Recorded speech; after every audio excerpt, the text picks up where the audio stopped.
ভাগ্যে ফুল ওঠে না। আজকে পয়সা পিঠা তৈরি করার সম্পূর্ণ টিপস সহ আপনাদের সাথে শেয়ার করব। আসসালামু আলাইকুম, সবাই কেমন আছেন? আশা করি সবাই অনেক ভালো আছেন। আজকে আমি তৈরি করব প্রায় 100 বছর পুরনো পয়সা পিঠা। আপনারা এই পিঠাগুলোর নাম কি বলেন অবশ্যই কমেন্ট করে জানাবেন। এখন কথা না বাড়িয়ে দেখে নিই আমি কিভাবে এই পয়সা পিঠাগুলো তৈরি করলাম। প্রথমে আমি চুলায় একটা ফ্রাই প্যান বসাই দিয়ে দিয়েছিলাম হাফ কেজি পরিমাণ পানি, দিয়ে দিলাম 1 থেকে 1.5 চামচ পরিমাণ লবণ। পানিটা যখন খুব ভালোভাবে বলক চলে আসছে ওই পর্যায়ে দিয়ে দিব আমি 2 কাপ পরিমাণ শুকনো চালের গুঁড়া। আপনারা চাইলে শুকনো চালের গুঁড়ির পরিবর্তে ভিজা চালের গুঁড়ি দিয়েও এটা করতে পারেন, তবে এখানে পানির পরিমাণটা একটু কম লাগবে। এখন আমি শুকনো চালের গুঁড়িটাকে খুব ভালো করে নেড়ে চেড়ে আমি কিছুক্ষণ রান্না করে নেব। এই শুকনো চালের গুঁড়ির ডোটা কিরকম হবে তার মধ্যে কিন্তু ডিপেন্ড করে আপনার পয়সা পিঠাগুলো কিরকম হবে। ছোট ছোট টিপস আছে যেগুলো ফলো করলে আপনারা খুব সহজে এই পয়সা পিঠাগুলো তৈরি করতে পারবেন। এজন্য ভিডিওটা স্কিপ না করে অবশ্যই দেখবেন। প্রায় 5 মিনিটের মতো আমি হালকা হাতে নেড়ে এইভাবে আমি রেখে দেব প্রায় 10 মিনিটের মতো। আর এই 10 মিনিট চুলার হিটটা লো হিটে রেখে আমি রেখে দেব। আর এই তো দেখতে পাচ্ছেন 10 মিনিট হয়ে গেছে। এখন আমি ঢাকাটা উঠিয়ে আবার একটু হালকা হাতে নেড়ে দেব। এই ডোটা কিন্তু একদম পারফেক্টলি রেডি হয়ে গেছে। এখন আমি এই ডোটা একটা বলে ঢেলে নেব। এই ডোটা যখন একটুখানি ঠান্ডা হয়ে যাবে ওই পর্যায়ে খুব ভালো করে মথে সফট একটা ডো তৈরি করে নিতে হবে। আর এই ডোটা খানিকটা সময় হাতে নিয়ে তারপর ভালোভাবে মথে নেবেন। খুব ভালো করে মথে সফট একটা ডো তৈরি করে নিয়ে অর্ধেকটা আমি ফুড কালার মিশিয়ে নিয়েছি। এখন আমি পয়সা পিঠাগুলো তৈরি করে নেব। একবার দেখলে আপনারা খুব সহজে তৈরি করে নিতে পারবেন।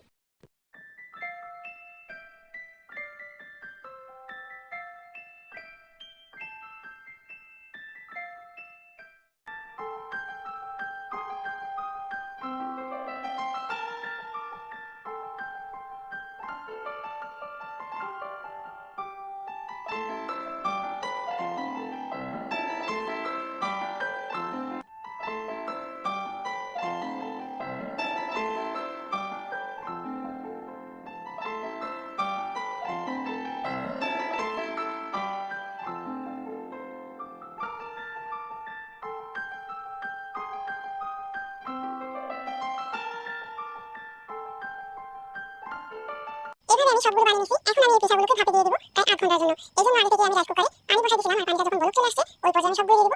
সবগুলো দেওয়া হয়ে গেলে ঢাকনা লাগিয়ে ঢেকে রেখে দেব 8 ঘন্টার জন্য। পুরোপুরি 8 ঘন্টা হয়ে গেছে। এখন আমি ঢাকনাটা উঠিয়ে সবগুলো পিঠা উঠিয়ে নেব। এখন এই পিঠাগুলো নরমাল ফ্রিজে ঢাকনা লাগিয়ে ঢেকে রেখে দিতে হবে প্রায় 7 থেকে 8 ঘন্টার জন্য। 7 থেকে 8 ঘন্টা রাখার ফলে এই পিঠাগুলো অনেকটা শক্ত হয়ে যাবে আর কাটতে খুব সুবিধা হবে। এই স্টেপটা অবশ্যই ফলো করবেন। 7 থেকে 8 ঘন্টা পর আমি ফ্রিজ থেকে নামিয়ে নিয়েছি আর এখন কিন্তু অনেকটা শক্ত হয়ে গেছে। এই পর্যায়ে এসে আমি পিঠাগুলো কেটে নেব। আর এই পিঠাগুলো কাটার সময় অবশ্যই বটিতে একটু তেল মিশিয়ে নেবেন, তাহলে কিন্তু বটিতে লেগে যাবে না।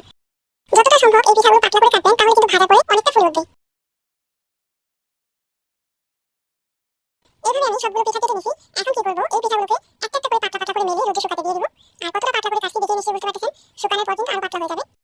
এই পিঠাগুলো বানানোর পর রোদে দেওয়ার কিছুক্ষণ পরে কিন্তু প্রচুর পরিমাণ বৃষ্টি, এই জন্য ভালো করে আমি রোদে শুকাতেও পারিনি। আমি ফ্যানের নিচে নিয়ে শুকিয়ে নিয়েছি। ফ্যানের নিচে দিয়ে এই পিঠাগুলো শুকানোর ফলে পিঠাগুলোর কালারটা এরকম আসছে। আপনারা অবশ্যই রোদ দেখে পিঠাগুলো কাটবেন। ফ্যানের নিচে দিয়েও খুব ভালোভাবে মচমচে করে শুকিয়ে নিয়েছি। আর এই পিঠাগুলো শুকাতে আমার 2 থেকে 3 দিনের মতো সময় লাগছে। এখন আমি পিঠাগুলো তেলে দিয়ে দেখাবো।